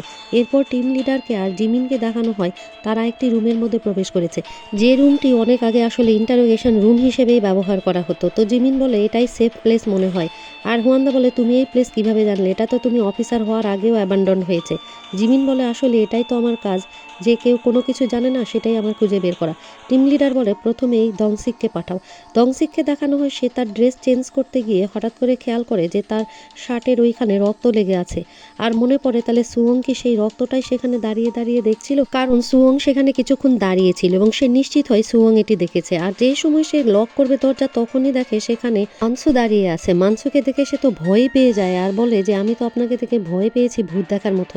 মানসু বলে তুমি কি তাহলে তোমার নিজের স্টেশনে আবার ফেরত যাচ্ছ? তখন সে জানায় যে সে আসলে ফেরত যাচ্ছে, আর মানসু দেখায় সে টাওয়েল নিতে এসেছিল, আর বলে যে আসলে আমার এত ব্যাড লাক, তুমি যখন এখানে জয়েন করলে তখনও তোমাকে ভালোভাবে রিসিভ করতে পারলাম না, এখন তুমি যখন চলে যাচ্ছ তখনও পারছি না। কেমন যেন সব কিছু এলোমেলো হয়ে আছে পুরো অফিসের। আর তুমি অনেক হার্ড ওয়ার্কার, আমার মনে হয় তুমি অনেক ভালো করবে যেখানেই থাকো না কেন। এরপরে মানসু তাকে বলে যে আমি তোমার স্টেশনে অবশ্যই তোমার সঙ্গে দেখা করতে যাব, আর এই ইমার্জেন্সি শেষ হয়ে গেলেই, বুঝতে পারছি না তুমি আসার কারণে ইমার্জেন্সি হলো কিনা। মানসু যখন এই কথা বলে তখন দংসিক বলে আপনি তো আমাকে ভয় পাইয়ে দিচ্ছেন এই কথা বলে। মানসু তখন রিল্যাক্স হয়ে বলে নো রিল্যাক্স, আমি যাব তোমার স্টেশনে, ডোন্ট ওয়ারি। তারা কথা বলতেছিল যখন ঠিক সেই সময় জিমিন সেখানে এসে বলে যে হুয়ানদা ডাকছে দংসিককে। দংসিক জিজ্ঞেস করে কেন? সে বলে যে তুমি তো স্টেশন লিভ করবে, সেই জন্য তিনি মনে হয় ফর্মালিটিস কিছু পালন করার জন্য ডাকছে। এটি বলে সে তখন দংসিককে নিয়ে যায় হুয়ানদার কাছে। সেই সময় যখন সুইয়ং চলে আসে মানসুর কাছে, মানসু বলে সুইয়ং তুমি আমার সঙ্গে চলো, তোমাকে আমার খুবই দরকার, আমি তোমাকেই খুঁজছিলাম, চলো একটি কাজ আছে বলে সুইয়ংকে একটি ভাঙা ঘরের মধ্যে নিয়ে যায়। কম্পিউটার অন করে বলে এটি আমাদের আগেকার ইন্টারোগেশন রুমের পর্যবেক্ষণের রুম, সুতরাং এখান থেকে আমরা দেখতে পারবো টিম লিডার হুয়ানদা কী করছে। সুয়ং তো কিছুই বুঝতে পারে না। তখন আমাদের দেখানো হয় ফ্ল্যাশব্যাকে আসলে মনসু যখন জিমিনকে জিজ্ঞেস করছিল, জিমিন তখন হুয়ানদার প্ল্যান জানায় যে সে এখন লিস্টটি একেবারে সংক্ষেপ করে 6 জনে নিয়ে এসেছে এবং সেই 6 জনকে ইন্টারোগেট করবে, তার মধ্যে দংসিকও আছে এবং সেখানে বসা আছে হুয়ানদা একা একাই। হুয়ানদাকে দেখে তো আরও অবাক হয়ে যায় সুইয়ং, আর সুইয়ংকে তখন সে পুরো ঘটনাটি খুলে বলে যে আসলে জিমিন তাকে কী বলেছিল এবং হুয়ানদা কী করতে যাচ্ছে, এবং সে জানতে চাচ্ছে যে হুয়ানদার কী অবজেক্ট, কারণ হুয়ানদা কেনই বা হিয়নজেকেই বন্দি করে রাখলো।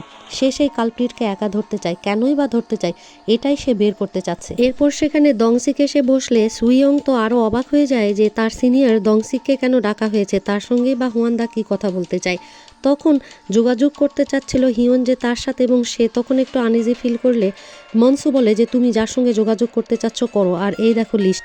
হুয়ানদা এই 6 জনকে ডিরেক্টলি ইন্টারোগেট করবে, কারণ এই 6 জন লিভে ছিল। তখন সে সম্পূর্ণ কথাই জানায় হিয়নজেকে, এবং হিয়নজে বলে আমি তোমাদের দুজনার কথাই শুনতে পাচ্ছি, কোনো সমস্যা নেই। হিয়নজে বলে সুইয়ং এখন তুমি ভালোভাবে ক্যামেরার দিকে অবজার্ভ করো হুয়ানদাকে এবং দেখো হুয়ানদা কী করছে, আর হুয়ানদার জেস্টার পশ্চার, তার অঙ্গভঙ্গি সব কিছুই পুঙ্খানুপুঙ্খভাবে আমাকে জানাতে থাকো, এটা আমার জন্য জরুরি বোঝার জন্য যে সে আসলে কি জানতে চাচ্ছে।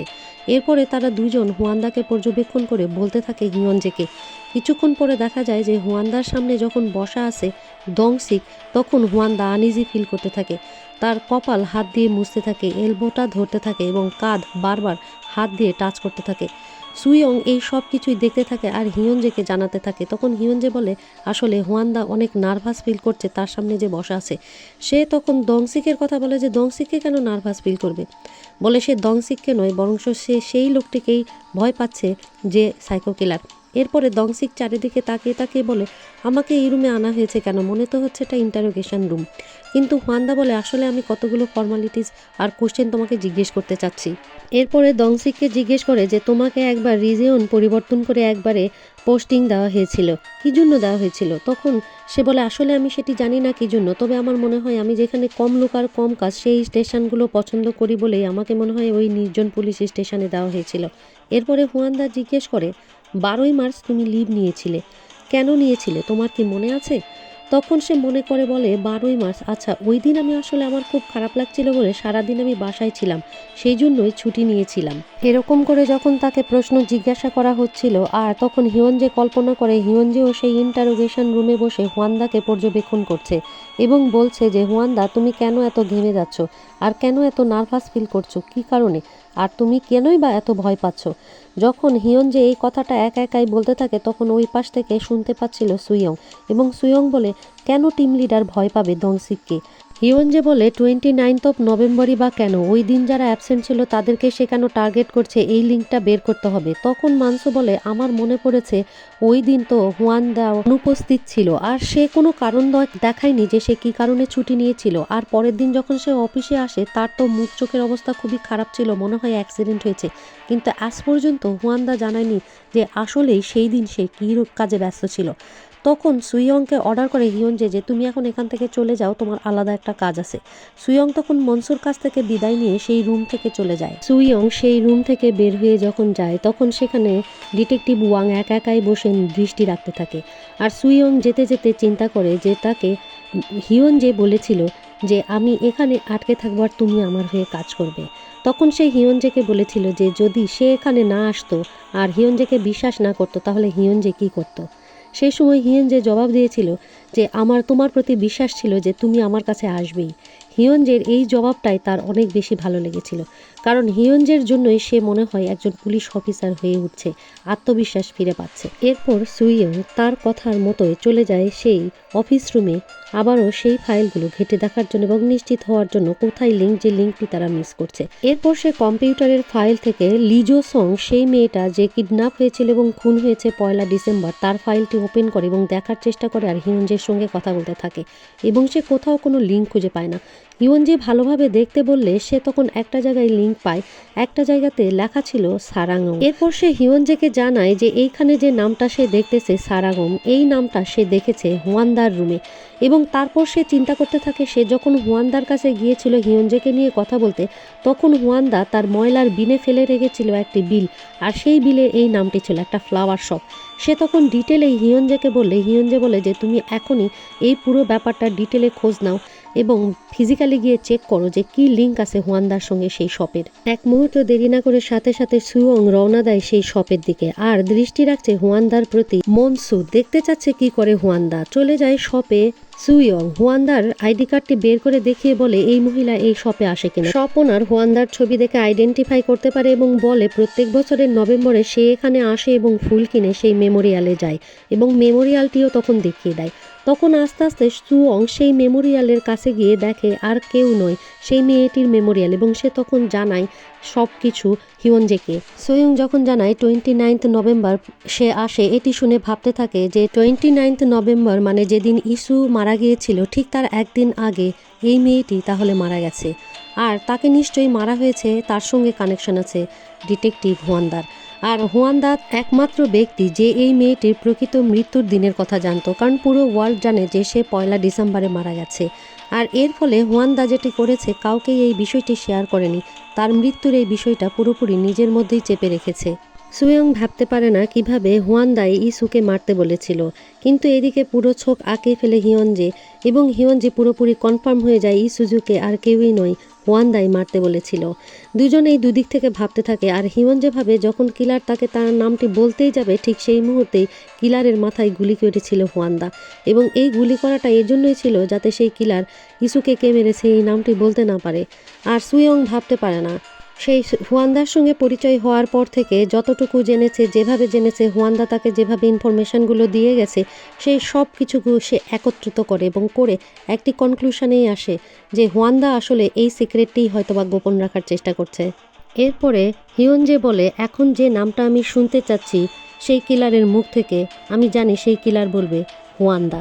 এরপরে সে আস্তে আস্তে তার হাতে আংটিটি পরে নেয়, আর মনে পড়ে তখন সুইয়ংয়ের যে সুইয়ং আসার আগেই তার হাতের হ্যান্ডক্রাফটটি খুলে দিয়ে এসেছিল, আর কিছুক্ষণের মধ্যে সুইয়ংয়ের সঙ্গেও তার কানেকশন বিচ্ছিন্ন হয়ে যায়।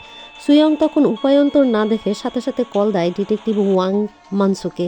সুয়ং বলে প্লিজ এখনই আপনি ডিটেকটিভ ও হিয়নজেকে আটকান, কারণ সে এখন বড় কিছু করতে যাচ্ছে, এখন বলার সময় নেই, আমি এখনই সেখানে পৌঁছায় আপনাকে ডিটেইলে বলবো। এরপরে মনসু আর কোনো কিছু বুঝতে না পারে সাথে সাথে দেখা বন্ধ করে দিয়ে সেই ঘর থেকে বের হয়ে যায়। সিন শিফটই হুয়ানদা এবং দংসিকের কাছে। হুয়ানদা দংসিককে জানায় যে আজকের মতো প্রশ্ন উত্তর শেষ, নেক্সট আমি প্রয়োজন পড়লে আবারও তোমাকে কল করতে পারি ইনভেস্টিগেশনের জন্য, আশা করছি তুমি কোঅপারেট করবে। তখন দংসিক বিদায় নিয়ে চলে যেতে থাকলে পিছন থেকে হুয়ানদা বলে আর একটা প্রশ্ন ছিল, 29 তারিখ তুমি লিভে ছিলে, তুমি কি বলতে পারবে 29 তারিখটা তুমি কি করেছো? হুয়ানদা জানায় 2015 সালের 29শে নভেম্বর। সে ভেবে বলে যে আমি তো 1 মাস আগের ঘটনাই বলতে পারি না, আর 29 তারিখ 2015, আচ্ছা ভেবে দেখছি, আচ্ছা মনে পড়েছে আমি আমার এক বন্ধুর সাথে ছিলাম, চাইল্ডহুড ফ্রেন্ড। হুয়ানদা জানতে চায় কোনোভাবে সেই ফ্রেন্ডের নাম জানা যাবে। এরপরে দেখানো হয় মনসু চলে গেছে যেখানে হিয়নজে বন্দি ছিল, দেখে হিয়নজে সেখান থেকে হ্যান্ডক্রাফট রেখে চলে গেছে। তখন মানসু অনেক রাগারাগি করে গিয়ে সেই গার্ডের সঙ্গে যে তুমি কেন দৃষ্টি রাখতে পারোনি, কোথায় গেল। এদিকে যখন দৌড়িয়ে দৌড়িয়ে বের হচ্ছে সুইয়ং মেমোরিয়াল থেকে, তখন কয়েকটি বাচ্চা খেলছিল একটি গান নিয়ে, খেলনা গান নিয়ে তারা যখন ফায়ার করে ঠিক সেই মুহূর্তে তার মনে পড়ে যে গত রাত্রে গুলি করেছিল হিয়নজে, এবং সেই গুলিটি লেগেছে অপরাধীর, আর সে তার ফ্রেন্ড দংসিকের কাঁধেও দেখেছিল রক্ত। এই দুটা মিল করতেই তো তার মাথা খারাপ হয়ে যায়, আর ভাবে এটি হতে পারে না, দংসিক কালপ্রিট হতে পারে না, ভাবতে থাকে এটি কাউকে জানানো উচিত। এদিকে হুয়ানদাকে দেখানো হয় হুয়ানদার দিকে এগিয়ে আসছে দংসিক, বলছে তুমি আমার ওই ফ্রেন্ডকে চিনো, সে আর কেউই নয়, শিন। আর তুমি তো তাকে ঘুষি মেরে তার মুখটাই থেতো করে দিয়েছিলে আর তাকে পালাতেও হেল্প করেছিলে, তুমি কি ভুলে গেছো? তখন হুয়ানদা কাঁদতে থাকে আর ভাবতে থাকে সেই রাত্রে সেই ভয়াবহ ঘটনা আর ট্রমাটাইজ হইতে থাকে। আর এদিকে দংশিক সেই তারটি বের করে ফেলে আর বলে, সেদিনের সেই মেমোরি ভুলে গেছো না? সেদিন তো খুব কষ্ট করে বলেছিলে আমাকে ছেড়ে দাও ছেড়ে দাও, আমার না সেটি আবারও শুনতে ইচ্ছে করছে। বলে সে পিছন থেকে হুয়ানদার সেই তার দিয়ে গলাটি পেঁচিয়ে ধরে আর বলে, বলছো না কেন বলো? সেদিন তো খুব বলেছিলে আর খুব পারফেক্ট একজন মানুষের নাম বলেছিলে আমি যাকে খুন করতে পারি। তবে আজকে তোমাকে আমি মারবো না, চিন্তা করো না, তোমাকে মারার দিন আছে। বড় একটা গ্র্যান্ড পার্টি তোমাকে আমি উপহার দেব, তোমরা সবাই সেখানে থাকবে আর সেই গ্র্যান্ড পার্টির ইনভাইটেশন পেয়ে যাবে খুব তাড়াতাড়ি। আমি চাই সেখানে তুমি থাকো। বলে সে তার গলা থেকে তার বের করে নিয়ে তাকে ব্যাড টাচ করতে থাকে আর বলে যে তাকে কিন্তু সময় মতো আসতে হবে, আবারও কোনো ভালো একজনের নাম দিতে হবে যাকে আমি কিল করতে পারি। ওকে টিম লিডার বলে আর তার গালে তার মুখটি ঘুষতে থাকে এবং তারপর তাকে ছেড়ে দিয়ে সেখান থেকে চলে যায়। ওয়াংদা তখন বলে যে দংশিক তাহলে তুমি সেই কালপ্রিট। এদিকে দেখানো হয় সুয়ং পুলিশ স্টেশনে আসছে আর কাউকে না কাউকে বিষয়টি শেয়ার করতে চাচ্ছে। অবশেষে সে ফোন দিতে থাকে ডিটেকটিভ মনসুকে, কিন্তু মনসু ফোনটি রিসিভ করে না। তার পরিবর্তে ফোন রিসিভ করে দংশিক বলে যে এখন ডিটেকটিভ মানসু ব্যস্ত আছে, তুমি আমাকেই বলো। আর হুয়ানদাকে দেখানো হয় সে আস্তে আস্তে সিঁড়িতে উঠছে আর মানসুকে মেরে ফেলার চেষ্টা করতেছে সাইকো কিলার। তখন বারবার সুইয়ং বলে যে দংশিক তুমি কি গত রাত্রে সেই বনে ছিলে? দংশিক বলে, তুমি এতক্ষণ পর জানতে পারলে? হ্যাঁ, আমি তো তোমাদের সবার সঙ্গেই সেখানে ছিলাম।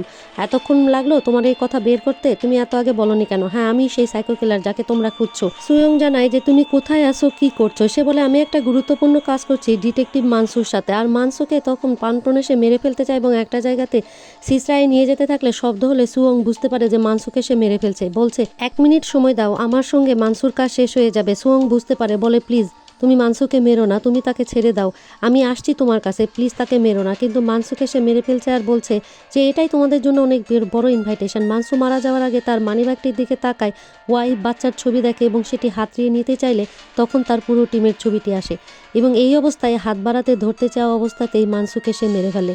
আর এদিকে মানসুর মেরে ফেলার পুরো ঘটনায় সে শুনতে পারে আর কাঁদতে থাকে আর চিল্লাইতে থাকে আর নিষেধ করতে থাকে সে যে তুমি তাকে মেরো না। সে বলে এক্ষুনি হয়ে গেছে, ডান, মারা গেছে। আর তারপরে সেখানে আমরা দেখি যে অনেক কষ্টে উঠে আসছে হুয়ানদা আর সে মানসুকে নিয়ে চিৎকার করছে। এই সময় উপর থেকে সে মানসুকে ছুঁড়ে ফেলে আর বলে, সুয়ং দেখো তোমার জন্য গিফট পাঠিয়ে দিয়েছি, এটাই আমার তরফ থেকে তোমাদের প্রতি ইনভাইটেশন। আর তার লাশটি সবাই অবাক হয়ে দেখতে থাকে হুয়ানদা আর কাঁদতে থাকে সুয়ং। এর মধ্যে দিয়েই পর্ব 14 শেষ হয়ে যায়। এপিসোড 15 শুরুতেই আমরা হুয়ানদাকে দেখি এবং সে সেই দিনের কথা মনে করছিল আর ভাবছিল যে তার সুইসাইড করে নেওয়া উচিত নাকি। আর তখন সেখানে হিয়ঞ্জে চলে আসে আর তাকে জিজ্ঞাসা করে যে সে ইসুর নাম সেই দিন কেন বলেছে। আর তখন হুয়ানদা বলে যে সে বাঁচতে চেয়েছিল কিন্তু এখন তার তেমন কিছুই করার নেই। আর তখন হিয়ঞ্জে তাকে বলে যে তার যেহেতু কিছুই করার নেই তাহলে তার মরে যাওয়াই উচিত। আর তখন এই বলে সে ওখান থেকে চলে যায়। আর হুয়ানদা ভাবতে থাকে যে সে নিজেকে মারবে নাকি মারবে না। সে তার মাথায় গুলি তাক করে কিন্তু সে শ্যুট করে না। পরে আমরা হিয়ঞ্জেকে দেখি এবং তার কাছে দংশিকের কল আসে। দংশিক হিয়ঞ্জেকে ফোন করে তাকে নিয়ে মজা করতে থাকে আর তাকে বলতে থাকে যে সে তাকে বলবে না ইসুকে কে মারতে বলেছে। তখন হিয়ঞ্জে বলে যে সে জানে ইসুকে কে মারতে বলেছে আর সে হুয়ানদার নাম বলে। আর তখন দংশিক বলে তো সে তাহলে জেনে গিয়েছে যে কে ইসুকে মারতে বলেছে। আর তখন হিয়ঞ্জে বলে যে হ্যাঁ সে জেনে গিয়েছে আর তার মানে দংশিকের আর বেঁচে থাকার আর দরকার নাই। আর তখন দংশিক বলে যে না না, তার বেঁচে থাকার এখনও দরকার আছে, কারণ হিয়ঞ্জে তো এটা জানে যে হুয়ানদা তাকে মারতে বলেছে, কিন্তু হিয়ঞ্জে তো এটা জানে না যে দংশিক কেন হুয়ানদাকে চুজ করেছে আর হুয়ানদা কেনই বা ইসুর নাম বলেছে। আর তখন হিয়ঞ্জে বলে যে এটা জানার কোনোই দরকার নেই। আর দংশিক বলে যে না, এটা জানারই অনেক দরকার আছে। চিন্তাটা আমরা পরদিন চলে আসি যেখানে সিয়ং হুয়ানদার কাছে যায় এবং সে নিজেকে দোষারোপ করতে থাকে এবং হুয়ানদা তখন বলে যে সেটা তার দোষ না, কিন্তু সিয়ং বলে যে সে দংশিককে ভালো ভাবতো এবং এটা ভাবাটাও অনেক বড় ভুল ছিল।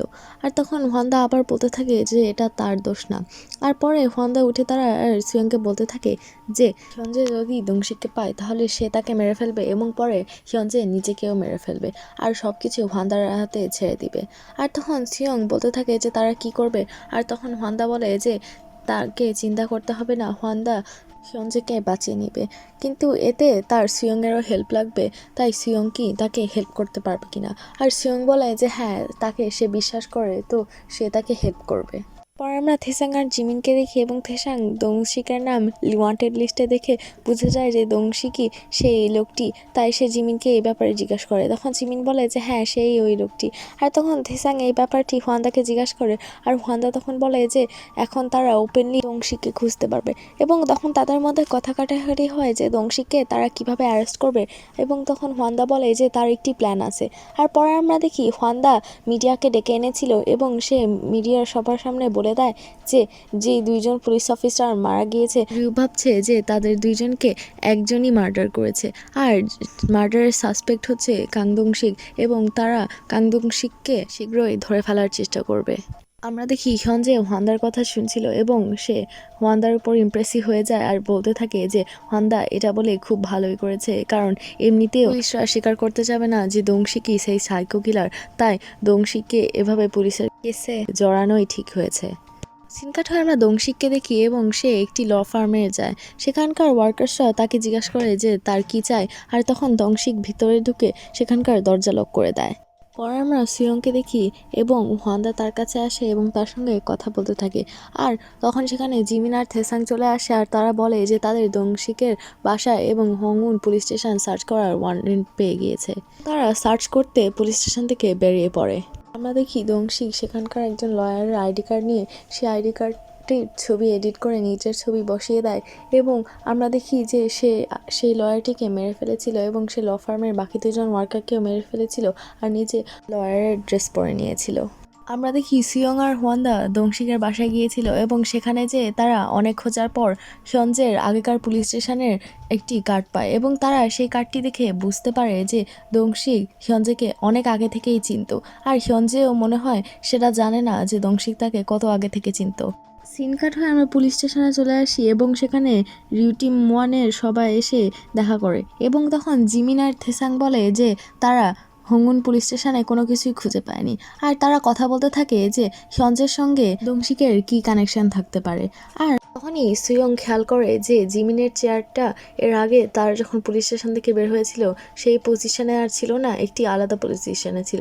আর সে মনে করতে থাকে যে হিয়নজে এখানে এসে কিছু ফাইলস নিয়ে চেয়ারটা ইচ্ছে করে সরিয়ে দিয়ে চলে গিয়েছিল কিনা। তখনই তার এয়ারপ্লাগসে একটি শব্দ হয় আর সে হিয়নজের কথা শুনে বাইরে চলে যায়।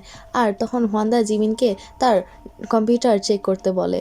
সিয়ং হিয়নজের সঙ্গে দংশিকের ব্যাপারে কথা বলছিল এবং অন্যদিকে জিমিন তার কম্পিউটার সার্চ করে দেখছিল তার কম্পিউটারে কি আলাদা লাগছিল। হিয়নজে আর সিয়ং দংশিককে নিয়ে কথা বলতে থাকে আর অন্যদিকে জিমিন তার ফাইলস চেক করতে থাকে। তখনই সিয়ংয়ের মনে পড়ে যে সে দেখেছিল দংশিক জুসাঙ্গাংয়ের ফাইলস চেক করছিল, আর তখন জিমিনও দেখে যে কেউ একজন জুসাঙ্গাংয়ের ফাইলস প্রিন্ট করেছিল তার কম্পিউটার থেকে, আর তারা বুঝতে পারে যে দংশিক জুসাঙ্গাংকে নিয়েই কিছু করতে যাবে। আর আমরা দেখি সিয়ং আর হিয়নজের সব কথা রিউ টিম 2-এর ক্যাপ্টেন শুনছিল। তারা রিসার্চ করে বুঝতে পারে যে দংশিক জুসাগাংকে তার অ্যাসিস্ট্যান্ট হিসেবে নিতে চায়, আর তারা জানতে পারে জুসাগাংয়ের সেই দিন প্রসিকিউশন ছিল। তো তারা সবাই প্ল্যান করে যে জুসাগাংকে কোর্টে নিয়ে যাওয়ার আগে জুসাগাংকে তারা থামাবে। পরে আমরা হিয়নজেকে দেখি এবং আমরা দেখি জুসাগাংয়ের কোর্টে নিয়ে যাওয়ার গাড়িটি তার গাড়ির পাশ দিয়ে চলে যায়। পরে আমরা কমিশনারকে টিম 2-এর লিডারের সঙ্গে দেখি এবং টিম 2-এর লিডার তাকে বলে যে সে হিয়নজে আর সিয়ংকে জুসাগাংকে নিয়ে কথা বলতে শুনেছে, কিন্তু তারা আসলে কী নিয়ে কথা বলছিল সেটা সে ঠিকভাবে বলতে পারছিল না। তো তখন কমিশনার বলে যে হিয়নজে জুসাগাংয়ের কাছে যাওয়ার চেষ্টা করবে, তো তাকে যেন টিম 2-এর লিডার থামায়। আমরা পরে জুসাগাংকে দেখতে পাই এবং সে 5 ঘন্টা আগের ঘটনা ভাবছিল যেখানে দংশিক তার সঙ্গে দেখা করতে এসেছিল। সে প্রথমে দংশিকের সাথে কথা বলতে চায় না, তো দংশিক রেগে যায় আর পরে সে বলতে থাকে যে সে তার সঙ্গে টাইম নষ্ট করতে আসেনি, সে তার ভিতরের শয়তানকে জাগিয়ে তুলতে এসেছে। আর এই কথাগুলোই জুসাগাং মনে করছিল। আমরা দেখি হিয়নজে জুসাগাংয়ের গাড়ির পিছু করছিল এবং দংশিকও জুসাগাংকে নেওয়ার জন্য বেরিয়ে পড়েছিল। এদিকে রিউ টিম 1-ও জুসাগাংকে থামানোর জন্য বেরিয়ে পড়েছিল, কিন্তু হোয়ান্দা আগে গাড়ি নিয়ে যাওয়ার পর টিমের বাকি সবাই যখন তার পিছে যাচ্ছিল তখনই তাদের সামনে আরেকটি গাড়ি এসে তাদের ব্লক করে ফেলে। তারা গাড়ি থেকে নেমে সেই গাড়িটিকে সরাতে বলে, আর আমরা পরে দেখি যে এটা আসলে ডিটেকটিভ জোয়ের কাজ ছিল এবং হিয়নজে তাকে এটা করতে বলেছিল এবং পরে সেটা সিয়ংও বুঝে ফেলে। আমরা আবার হিয়নজেকে দেখি এবং তার পিছে রিউ টিম 2-এর গাড়ি এসেছিল এবং পরে তারা তাকে থামিয়ে দেয় এবং টিম লিডার তার কাছে এসে বলে যে কমিশনার তার সঙ্গে দেখা করতে চায়। পরে আমরা আবার জুসাঙ্গাংকে দেখি এবং জুসাঙ্গাংয়ের গাড়ির সঙ্গে একটি ট্রাকের অ্যাক্সিডেন্ট হয় এবং পরে আমরা দেখি সেই ট্রাক থেকে দংশিক বের হয় এবং দংশিক সেই গাড়ির কাছে যায় এবং গাড়ির কাঁচ ভেঙে এসে জুসাগাংকে বাইরে বের করে নিয়ে আসে এবং তার ট্রাকের ভিতর সে জুসাগাংকে ঢুকিয়ে দেয়। পরে আমরা দেখি হিয়নজে রিউ টিম 2 এর সবার হাত বেঁধে রেখে সেখান থেকে গাড়ি নিয়ে চলে যায়। এদিকে দংশিক জুসাগাংকে ট্রাকে করে নিয়ে যাচ্ছিল এবং তখনই সেখানে ওয়ান্দা চলে আসে এবং দংশিকের দিকে এসে গুলি তাক করে। তখন আমরা রিউ টিমের বাকি সবাইকে দেখি এবং সিয়ং তাদেরকে বলছিল যে তার মনে হয় সঞ্জয় ইচ্ছা করে ওয়ান্দাকে তাদের সঙ্গে আলাদা করেছিল, কারণ সে চায় ওয়ান্দা আর সে মিলে দংশিককে ধরুক। পরে আমরা আবার দংশিককে দেখি এবং সে ওয়ান্দাকে একটি রিমোট দেখিয়ে বলছিল যে তার জন্য সে একটি গিফট এনেছে, আর এবং সে তখন পিছনে তাকিয়ে দেখে যে সেখানে আর কেউ নেই, আর সে বলতে থাকে যে ওয়ান্দা এখানে একা কেন এসেছে, তার কি মনে হয়েছে যে ওয়ান্দা তাকে একা একাই নিয়ে যেতে পারবে। আর তখনই সেখানে হিয়নজে চলে আসে আর সেটা দংশিক খেয়াল করে, আর সে বলতে থাকে যে হিয়নজে একেবারে ঠিক টাইমে এসেছে। তখন দংশিক হিয়নজেকে কল করে, কারণ হিয়নজে অনেক দূরে ছিল আর সে তার কথা শুনতে পারতো না। আর সে হিয়নজেকে কল করার পর সেই রিমোটটা নাড়াতে থাকে আর বলতে থাকে যে সে তার জন্য গিফট এনেছে, আর পরে সে তাকে চুপ করে বলে দেয় যে এটা আসলে একটি টাইম বোম। আর হিয়নজে গাড়ির পিছনে দেখে যে সেখানে একটি টাইম বোম লাগানো ছিল। আর তখন দংশিক কল কেটে দেয় এবং সে ট্রাকের ভিতর চলে যেতে থাকে। ওয়ান্দা তার দিকে তখনও গুলি তাক করেছিল, তো দংশিক তাকে বলে যে সে তাকে চাইলেও শ্যুট করতে পারবে না, আর সে ট্রাকের ভিতর ঢুকে রিমোটটা দেখে চলে যায়। আর আমরা দেখি যে টাইম বোমের টাইম স্টার্ট হয়ে গিয়েছিল। আমরা দেখি গাড়ির ভিতরে একজন পুলিশ অফিসার এখনও বেঁচে ছিল, আর তখনই হিয়নজে ওয়ান্দাকে সেখান থেকে পালিয়ে যেতে বলে, আর ওয়ান্দাও তার কথা শুনে সেখান থেকে দৌড়ে গাড়ির ভিতর চলে যেতে থাকে। আর তখন হিয়নজে গাড়ির কাঁচ ভেঙে সেই পুলিশ অফিসারকে বের করার চেষ্টা করে, কিন্তু সেই পুলিশ অফিসারের পা সিটের সঙ্গে আটকে গিয়েছিল, তো তাকে প্রথমে বের করা যায় না। হিয়নজে তাকে টানতে থাকে কিন্তু তার পা বের হয় না। তখনই হিয়নজে সেই মেয়েটিকে দেখে ইসুর কথা মনে পড়ে আর সে খুব ইমোশনাল হয়ে যায় আর সেই 5 বছর আগের কথা ভাবতে থাকে। তখন সে তার পা টেনে বের করে আর সেই মেয়েটিকে নিয়ে সে গাড়ির বাইরে চলে যায় এবং তখনই বোম ব্লাস্ট হয়ে যায়। আর পরে সেই মেয়েটি হিয়নজেকে থ্যাংক ইউ জানায়। পরে হিয়নজে সেখান থেকে গাড়ি নিয়ে দংশিককে খুঁজতে বের হয়ে পড়ে। পরে আমরা ওয়ান্দাকে দেখি এবং সে তখনও দংশিকের পিছু করছিল এবং অনেকক্ষণ পিছু করার পর কিছু গাড়ি এসে তাকে আটকিয়ে দেয় এবং তখন ওয়ান্দা একটু পিছেই পড়ে যায়। আমরা দেখি রাত হয়ে যায় এবং দংশিক একটি জায়গায় তার ট্রাক নিয়ে চলে আসে এবং তার পিছন পিছন ওয়ান্দাও সেখানে তার গাড়ি নিয়ে চলে আসে এবং সেই জায়গাটির নাম ছিল ইয়ংহুন এবং সেটি একটি স্কুল ছিল। ওয়ান্দা সেখানে যেয়ে হিয়নজেকে আর সিয়ংকে ফোন করে বলে দেয় যে সে ইয়ংহুন প্রাইমারি স্কুলে আছে, আর তখন সেটা সিয়ং টিমের বাকি সবাইকে বলে আর বলে যে তারা একা একা ওখানে যাওয়া ঠিক হবে না। তো থেসাং সেখানে পুলিশ স্টেশনে কল করে পুলিশদের ইয়ংহুন প্রাইমারি স্কুলে চলে আসতে বলে। এদিকে আমরা কমিশনারকে দেখতে পাই এবং একজন পুলিশ এসে তাকে জানায় যে টিম 1 ব্যাকআপ পুলিশ চেয়েছে, কিন্তু তখন কমিশনার জানায় যে তাদেরকে পাঠানো লাগবে না আর সে টিম 2কে নিয়ে সেখানে চলে যাবে। পরে আমরা ওয়ান্দাকে দেখি এবং সে স্কুলের ভিতরে ঢুকে দংশিককে খুঁজছিল এবং এদিকে আমরা কমিশনারকে দেখি এবং সে টিম 2 এর লিডারকে বকাঝকা করছিল কারণ সে হিয়নজেকে ধরতে পারেনি। পরে আমরা আবার ওয়ান্দাকে দেখি এবং তার সামনে তখন দংশিক চলে আসে এবং ওয়ান্দা দংশিককে বলে যে এখন সে তাকে ধরে ফেলেছে আর দংশিক কোথাও পালাতে পারবে না।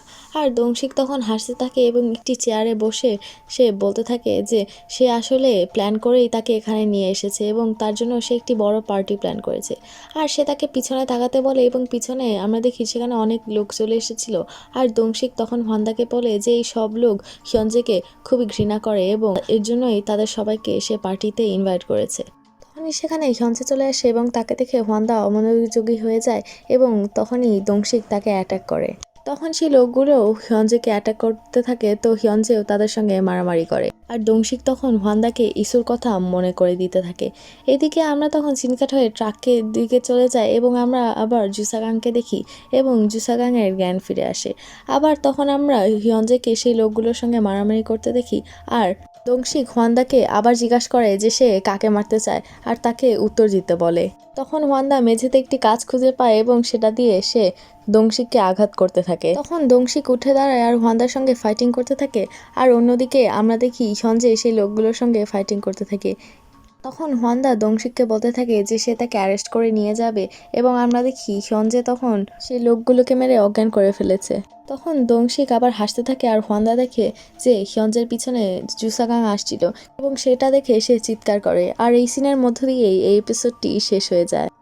এপিসোড 16 শুরুতে আমরা ফ্ল্যাশব্যাকে চলে যাই, যেখানে হিয়নজে ইয়ংহুন প্রাইমারি স্কুলে গিয়েছিল স্টুডেন্টদেরকে একটি কোর্স পড়াতে এবং সেখানে একটি মেয়ে হিয়নজেকে জিজ্ঞাসা করে যে সে কিভাবে ক্রিমিনালসদের প্ল্যান বুঝতে পারে। আর তখন হিয়নজে বলে যে তাকে ক্রিমিনালসদের মতো ভাবা লাগবে আর তাহলেই সে ক্রিমিনালসদের প্ল্যান বুঝতে পারবে।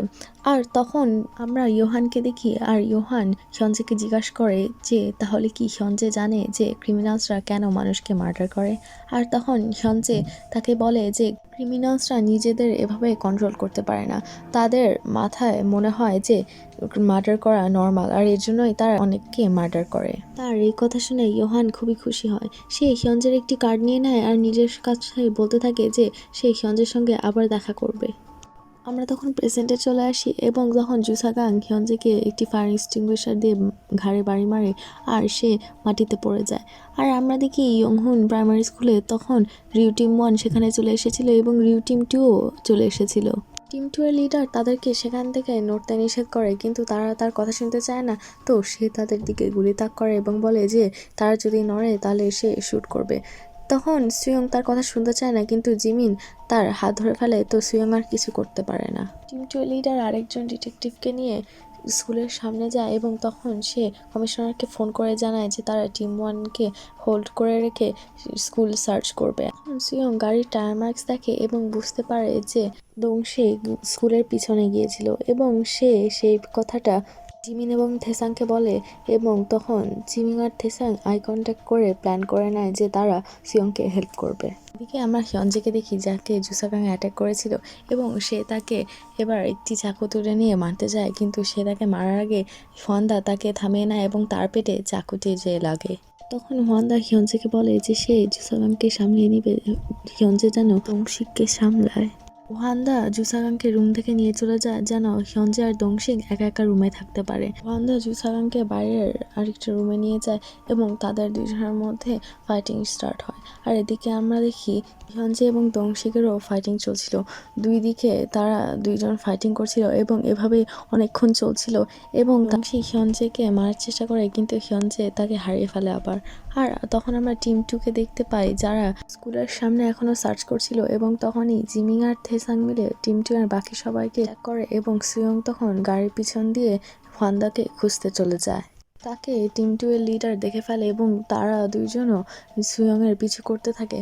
সুয়ং দৌড়ানোর পরে সে হোয়ান্দাকে মাটিতে পড়ে থাকতে দেখতে পায় এবং সে তাকে যে জিজ্ঞাসা করে যে সে কি ঠিক আছে কিনা। সে তার পেটে রক্ত দেখে সে একটি অ্যাম্বুলেন্স কল করে এবং তখনই হোয়ান্দা তাকে বলে যে ওহিয়নজের কাছে যেতে আর ওহিয়নজেকে থামাতে। তখন আমরা আবার দংশিক আর হিয়নজেকে দেখি এবং হিয়নজে দংশিককে হারিয়ে ফেলেছিল এবং তার হাতে হ্যান্ডকাফ পরে সে তার দিকে গুলি তাক করে।